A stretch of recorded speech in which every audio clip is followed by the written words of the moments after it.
Le film s'ouvre sur une scène de terreur et de violence. Un couple d'amoureux court pour sauver sa vie, poursuivi par une meute de voyous impitoyables menée par Chang, le loup alpha. Ils cherchent refuge dans la forêt, espérant semer leurs chasseurs dans le labyrinthe des arbres. Mais leur espoir est de courte durée, quand les voyous les rattrapent et déchaînent leur fureur. Les amoureux sont sauvagement battus et poignardés, leur sang tachant le sol et leurs cris résonnant dans les airs. La scène suivante nous présente un autre couple d'amoureux, Yod et Bua, qui vivent dans un petit village au bord de la rivière. Leur amour est pur et fort et ils rêvent de se marier un jour. Mais leur rêve fait face à de nombreux obstacles, car la famille de Yod désapprouve Bua pour être muette et venir d'une famille brisée. Son père les a abandonnés pour une autre femme, laissant Bua et sa mère se débrouiller seuls. Un jour, Yod et Bua vont à la rivière attraper des crabes pour le dîner.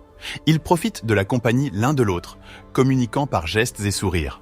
Sur le chemin du retour, ils croisent un groupe de brutes qui se moquent de Bua pour son silence. L'un d'eux lui jette une pierre, la frappant à la tête et faisant couler le sang. Yod se précipite à ses côtés, la tenant dans ses bras et la protégeant de tout nouveau mal. Il la ramène à la maison où sa mère pense sa blessure et parle à Yod de son avenir avec Bua. Elle lui conseille de chercher quelqu'un d'autre, quelqu'un qui peut parler et qui a un meilleur passé. Mais Yod rejette ses conseils, déclarant son amour pour Bua et sa volonté d'affronter tous les défis pour elle. Malgré l'opposition et les moqueries des villageois, Yod et Bua continuent de se voir, partageant les simples joies de la pêche, de la cuisine et des repas ensemble. Ils sont heureux dans leur propre monde, inconscients du mal qui rôde dans le même village. Chang et ses deux acolytes traînent, causant des problèmes et volant les travailleurs. La femme de Chang essaie de l'arrêter dans ses méfaits, mais il l'ignore, pensant pouvoir faire ce qu'il veut. Un jour, alors que Yod et Bua reviennent après avoir pêché quelques poissons, ils sont interceptés par Chang et ses hommes. Les gangsters arrachent le seau rempli de poissons, et Chang commence à harceler Bua. Yod se dresse courageusement face à lui, mais il n'est pas de taille contre Chang et ses acolytes. Heureusement, la femme de Chang apparaît sur les lieux et met fin à la violence. Ce soir-là, le père de Yod le presse de quitter le village et de trouver un meilleur travail à Bangkok, convaincu que c'est le seul moyen d'échapper à la pauvreté. Mais Yod refuse, disant qu'il aime la vie paisible du village. Le lendemain, un voleur arrache des bananes d'une boutique et s'enfuit. Malheureusement, Bua se trouve à passer devant la même boutique avec des bananes à la main. Le commerçant la prend pour la voleuse et l'insulte. Bua, étant muette, est incapable de se défendre et fond en larmes. Plus tard, ce jour-là, la mère de Yod rend visite à la mère de Bua et déclare qu'elle n'acceptera jamais une fille muette comme belle-fille. Bua entend la conversation et a le cœur brisé. Elle va dans les champs et pleure, se demandant pourquoi tout le monde la déteste. Yod vient à ses côtés et la prend dans ses bras, l'assurant qu'il sera toujours avec elle et qu'ils se marieront bientôt. Le soleil brille sur la rivière où Yod et Bua sont venus profiter d'une paisible partie de pêche. Chang et ses sbires les ont suivis depuis le village, convoitant la beauté et l'innocence de Bua. Ils attendent le bon moment pour frapper quand Yod est distrait par son filet et Bua est seul au bord de l'eau. Ils se jettent sur elle comme des loups affamés, la traînant dans la forêt sombre. Là, il déchire ses vêtements et sa dignité, ignorant ses cris et ses supplications. Bua se bat de toutes ses forces, mais c'est inutile. Ils sont trop nombreux et trop cruels. Yod remarque que Bua a disparu et trouve sa pantoufle sur le sol. Il se rend compte qu'elle est en danger et se précipite vers la forêt, en criant son nom. Il voit bientôt les voyous qui attaquent Bua et essaie de la sauver. Mais il est en infériorité numérique et assommé par les voyous. Après cela, Chang se force sur la pauvre fille, puis assassine le couple de sang-froid. Les voyous enterrent le couple dans un endroit secret dans la forêt. Cette nuit-là, la mère de Bua attend que sa fille rentre à la maison.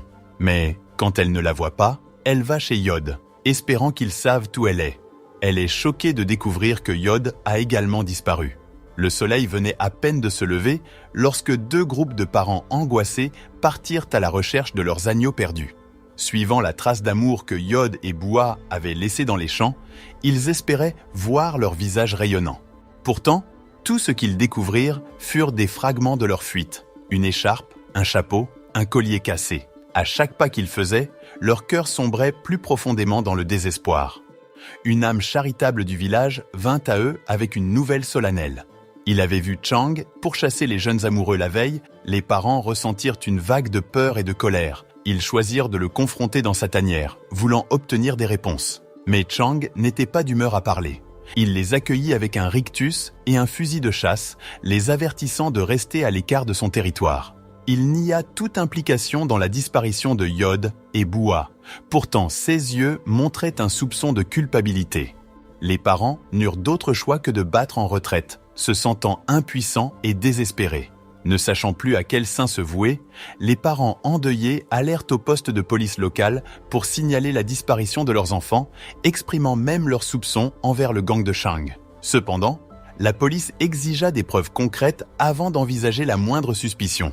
De plus, l'officier en chef émit l'hypothèse que le couple avait pu choisir de partir pour les grandes villes afin de commencer une nouvelle vie ensemble.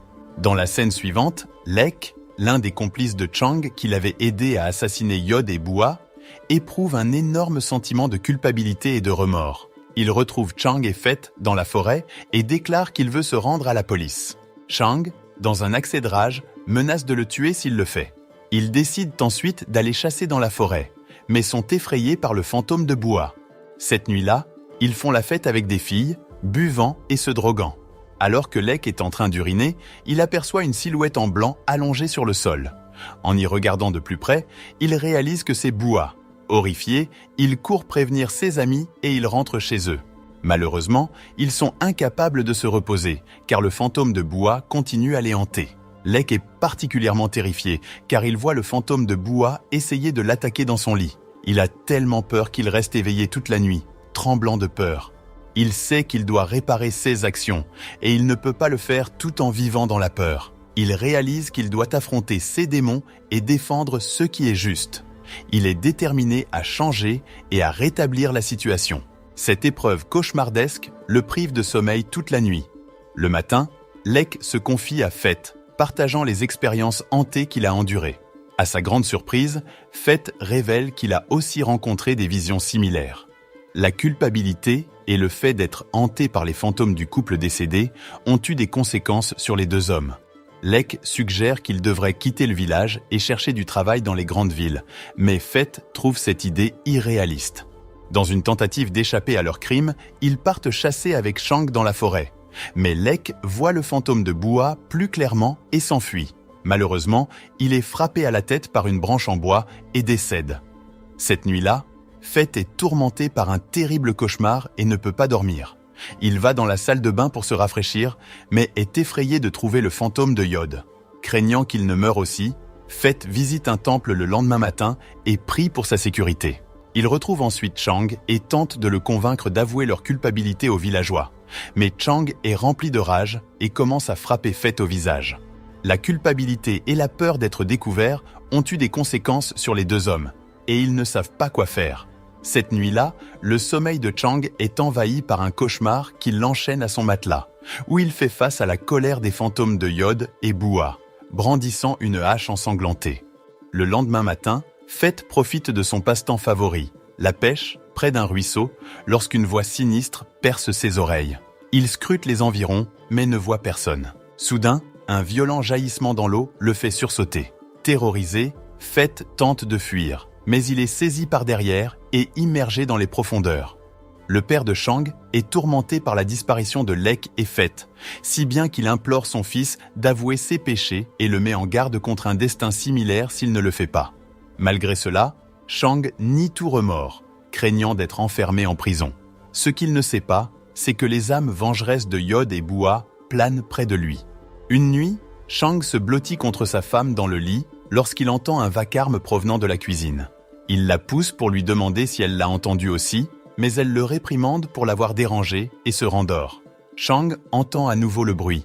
Il se lève pour allumer la lumière, seulement pour réaliser que l'ampoule est défectueuse. Il essaie d'allumer une bougie, mais celle-ci s'éteint instantanément. Soudain, l'apparition de Bua se matérialise devant lui, le surprenant tellement qu'il saisit un couteau et le plante dans la figure. À son horreur, il découvre qu'il a assassiné sa propre femme. Sous le choc, il éclate en sanglots. C'est alors qu'une figure mystérieuse émerge et l'assomme. Chang ressent une douleur vive lorsqu'il ouvre les yeux. Il essaie de bouger, mais il est attaché par des cordes. Il regarde autour de lui et voit deux visages familiers qui le fixent avec des yeux froids. Yod et Bua, le couple qu'il pensait avoir tué et enterré. Comment sont-ils vivants? Comment l'ont-ils trouvé? Il lui raconte leur histoire, et il écoute avec horreur comment la pluie les avait ranimés de leur sommeil de mort, comment ils avaient rampé hors de leur tombe boueuse, saignant et brisée, comment ils s'étaient soignés l'un l'autre dans la forêt, se cachant du monde, comment ils avaient juré de lui faire payer, à lui et à ses complices, ce qu'il leur avait fait, comment il les avait traqués un par un, tels des prédateurs traquant leur proie, comment il les avait fait souffrir avant de mettre fin à leur vie. Shang implore leur pitié, répétant les mots que Bua lui avait dit. Mais ils sont sourds à ses cris. Ils sont devenus les monstres qu'il avait créés. Ils n'ont ni pitié, ni remords, ni pardon. Il leur reste seulement une chose, la vengeance. Ils l'achèvent et ressentent une poussée de satisfaction. Ils l'ont fait. Ils se sont vengés. Ils ont retrouvé leur dignité. Ils ont rétabli leur équilibre. Ils se regardent et sourient. J'espère que ce récapitulatif de La colère cachée vous a plu, un film qui révèle comment la passion peut se transformer en poison et comment la vengeance peut être une épée à double tranchant. Si cette vidéo vous a fait battre le cœur, merci de manifester votre amour en cliquant sur le bouton j'aime, en partageant cette vidéo avec vos amis et en vous abonnant à ma chaîne pour plus de résumés de films palpitants. Et si vous avez des idées de films que vous voulez que je résume ensuite, laissez-les en commentaire ci-dessous. Et n'oubliez pas, ne jouez pas avec le cœur de quelqu'un ou vous pourriez finir dans un cercueil. À la prochaine!